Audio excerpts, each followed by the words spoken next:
बाबा हमसे क्या कह रहे हैं, विशेष होमवर्क है ये हमारा। महान आत्मा बनने के लिए अपवित्रता की जो गंदी आदत है ना, लड़ना, झगड़ना, झूठ बोलना, दुखी करना, ये सब क्या है, हाँ, गंदी चीजें खाना। तो बाबा कह रहे हैं ये सब गंदी आदतें मिटा देगी।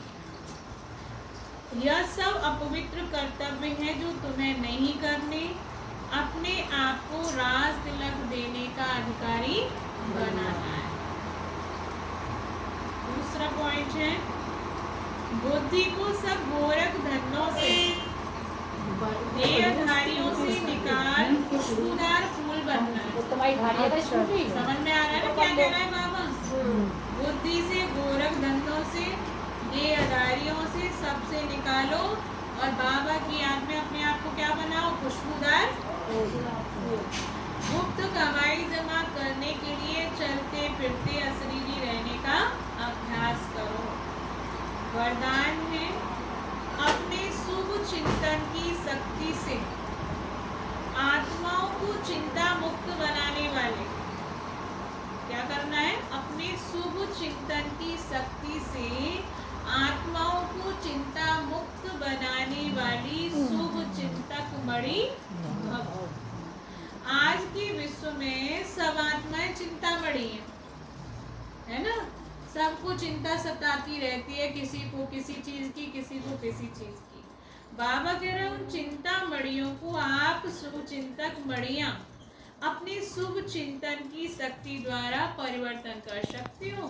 जो दुनिया की भयभीत आत्माएं हैं, दुखी परेशान है, बाबा कह रहे हैं आप अगर शुभ भावना रखोगे तो उन आत्माओं को चिंता से मुक्ति दिला सकती हो। लेकिन कब? जब हमारी शुभ भावना हो। अगर हम ही सुबह से शाम तक चिंता करते रहेंगे तो हम दूसरों की चिंता कहाँ मिटाएंगे? पहले तो खुद की चिंता से मुक्त हो जाए ना। बाबा कह रहे शुभ भावना रखनी है।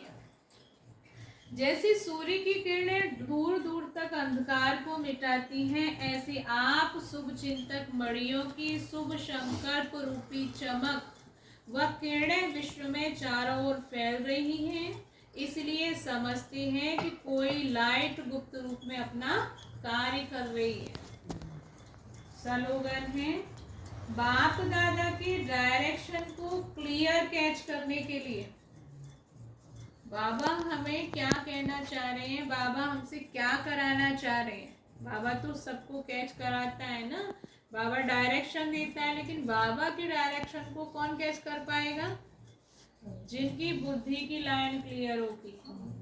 अगर बुद्धि में और चीजें होंगी तो हम बाबा की बातों को पकड़ नहीं पाएंगे कि बाबा हमें क्या कह रहे हैं। अगर बुद्धि एकदम रिफाइन है, क्लियर है, तो बाबा का जो इशारा होगा वो हमारे दिमाग में आ जाएगा। उसी के लिए बाबा ने कहा है कि जो लास्ट समय में आफतें आएंगी, परेशानी आएंगी, तो जिनकी बुद्धि की लाइन क्लियर होगी ना, बाबा उनको ऐसा इशारा देगा कि तुम वहां चले जाओ, और वो तुरंत वहां जाएगा।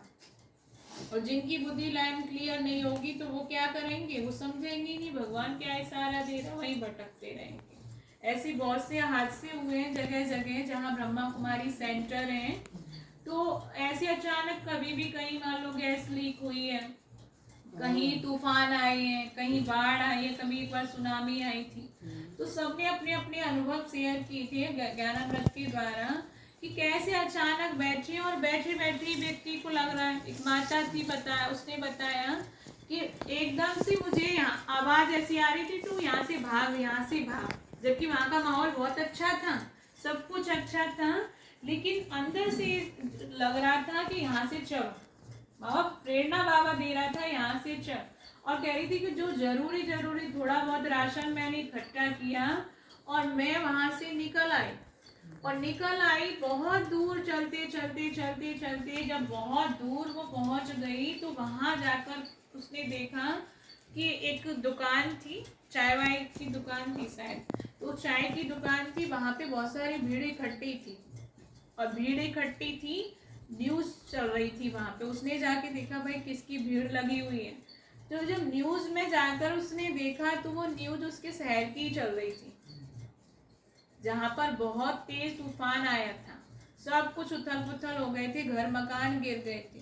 वो वहां पे उसने न्यूज देखी, वो सुन के ही दंग रह गई। कह रही बताओ बाबा मुझे प्रेरणा दे रहा था पहले से ही, तू यहाँ से चल यहाँ से चल। तो ये बाबा ने कहा है कि बच्चे जिसकी बुद्धि की लाइन क्लियर होगी ना, वही मेरे सारे को समझ पाएगा। लास्ट समय में बाबा ने ये कहा मैं अपने बच्चों को बुला लूंगा मधुबन घर में, लेकिन मधुबन घर में वो ही जाएंगे जिनकी बुद्धि की लाइन क्लियर होगी, वो तो समझ जाएंगे चलो भाग, बाकी सोचेंगे जाएंगे देखेंगे, है ना। तो इसीलिए बाबा कहता है बस अपनी बुद्धि को रिफाइन रखो। क्या होगा कैसे होगा वो दुनिया बनाने वाला है, वही जाने क्या होगा कैसे होगा। हम तो यहाँ कर्म करने आए हैं जी। जब तक हमें पार्ट मिला है बजा रहे हैं, बजाते रहो, हुक्म ही हुक्म चला रहा है, हमारा अपना कुछ भी नहीं है। बस आराम से जब बुद्धि को चलाती है ना, तो बस बुद्धि को चलाने वाला परेशान ही रहता है, क्या कैसे वैसे। बाबा को कहो बाबा ये बुद्धि की डोर तेरे हवाले, अब मुझे आप समझा दो कौन सा काम कैसे करना है। फिर बाबा बहुत अच्छी तरह से सारा पाठ पढ़ा देता है। ये प्रैक्टिकल है। जब हम बुद्धि को बाबा के सामने समर्पित करते हैं ना, तो बाबा ऐसे सारा हिसाब बता देता है जैसे कोई व्यक्ति होता है ना कि आपको कितने बजे कौन सा काम करना है, कौन सा पैसा कहाँ लगाना है, बिल्कुल एक्यूरेट। अभी नहीं है ना, तो बिल्कुल एक्यूरेट बाबा सब समझा देता है। लेकिन हमारा बाबा में इतना निश्चय होना चाहिए, विश्वास होना चाहिए, बाबा बिल्कुल एक्यूरेट सारा पाठ पढ़ा देता है।